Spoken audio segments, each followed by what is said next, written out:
Oh, buddy, Andy here again. Well, I'm busy doing Hastings Rock and all those other things at the moment, but there was a couple of topics, couple of thoughts that came up, experiences even as well, that have happened to me recently that I thought I'd relay in probably more than one video. But the first one was that our whole idea of actually doing radio DJing and how that compares to other walks of life, other challenges that you might make, even to an extent about making videos, etc. as well, and it crosses over on all those sort of topics. Because I've been doing radio, I realised, suddenly found out the other day that the first time I did radio was in 2002 on Hastings Rock. That's just about the only station that I've done. Yes, I've done other little things, but that's the only station I've done sort of proper DJing, if you want to call it that.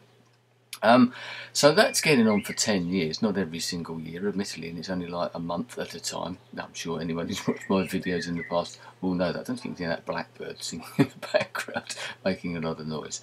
They've got a little audience out there. But it's come to the fore again recently because I've got a couple of new DJs on the station. One brand new person who's experienced in other ways. They do DJing for like discos, that type of thing, public events, I suppose. They even do comparing events. Now, I've actually helped this person in the studio the last couple of weeks. It's only a 1 hour show, but just to be there to sit with them, guide them through the process, because you're using completely different scenarios, computerized, etc., etc. And just being there, helping hand, supporting, that type of thing, bit of advice or whatever. And this particular person is a very confident person, does the DJing, as I said, does the comparing, all that sort of thing. But they were fairly nervous, pretty terrified, I think they would probably say themselves, about doing a radio program. And that got me talking, got me thinking to other people, what is the difference between doing a radio show when effectively you're not actually performing to anybody? It's very much like this. You're talking into a microphone, you're talking into a screen, into a camera, and you've got no idea who might end up be watching this or listening to your radio program. You haven't got an audience as such that you can visualize.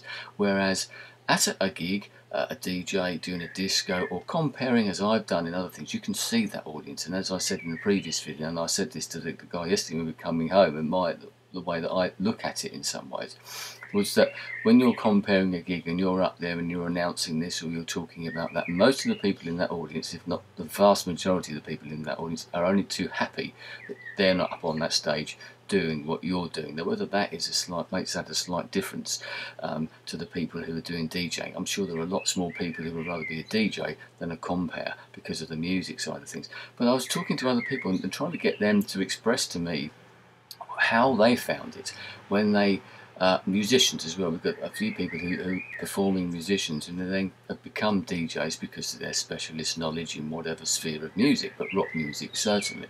And you talk to them how they found it. One said, "Oh, I slipped into it quite easily because it's just like having a chat. It's like announcing a song, I suppose, which you do as a musician if you're the leader of the band, and of course you do that if you're a DJ. That's pretty much the same sort of job, isn't it? Yes, you've got technical things to deal with. Maybe it's that side of thing that gets people more than others. But I do believe that there is a big gulf. Some people find it far easier to talk like I do. As I said, I could talk to an empty room for hours, which is what you're doing here. There is no audience. Yes, I can see myself in the screen at the moment, but that is it. Other people find that very difficult. Other people find that the hardest thing sometimes are doing something like DJing. Other people have said, I've seen comments, having little conversations on Facebook or wherever it might be, privately.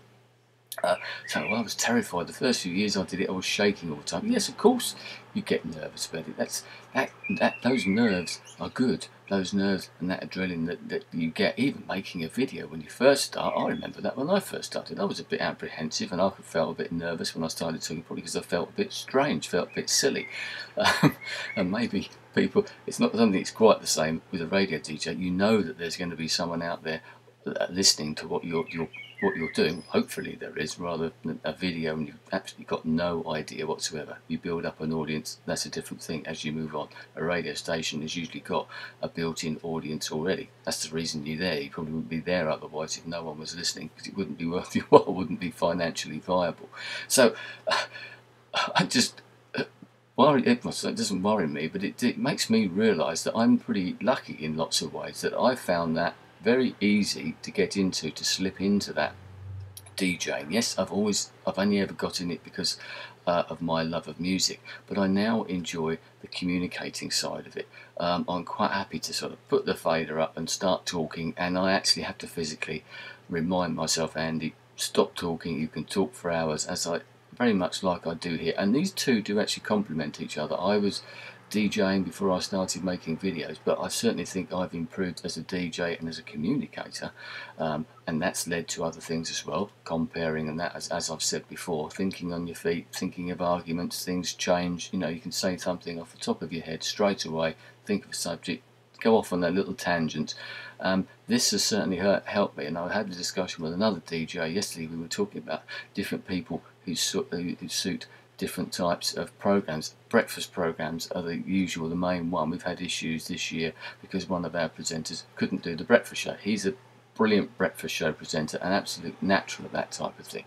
And other people don't find it that easy. That isn't their sort of style, that isn't their personality, and if you've got the wrong person in the wrong slot, it stands out a mile. We've only got to look at what certain radio stations over here, especially things like Radio 1, you get certain people in, just doesn't work. I don't know how that works, where that chemistry naturally comes from. Some people are happier, obviously, getting up early in the morning, others aren't. But certain people come in and they just don't sound right. It's like they can read something and it just doesn't sound natural. Maybe it's just a personality thing. So I'm lucky, as I said, I'm lucky in that respect that I've been able to get involved with that. I really enjoy doing it. One of the things that does get me sometimes with any challenge, I've always said to people, if you take challenges, say yes, test yourself a little bit, because it can only do yourself some good in the long run. But if you do then challenge yourself and you find that you're still terrified the next time you do it or the time after that and you're not enjoying it, then don't do it. Everything that you do, you challenge yourself to learn a new experience, to get new experiences, life experiences, etc. But if you don't enjoy them, what is the point of carrying on? Unless you have to, of course. There are circumstances where we all have to do things that we don't necessarily want to, we don't enjoy. But if you've got a choice, like being a radio DJ, like being a disco DJ, making YouTube videos, getting up and talking in front of an audience, if you haven't got to do it and you don't enjoy it and it terrifies you, then don't do it. Challenges are all very good. Some people can get through them. Yes, as I said, I get nervous for different things. The first show that I always do, we have a computer mouse, and you can make the old fingers sort of going a little bit like that. After 10 minutes, no problem at all. And the talking bit, well, you can probably guess how easy that is for me. But anyway, one of those things I just thought I'd mention. I was going to say briefly, but it's never brief with me, is it? Anyway, thanks for your time. I'll speak to you again soon. Goodbye.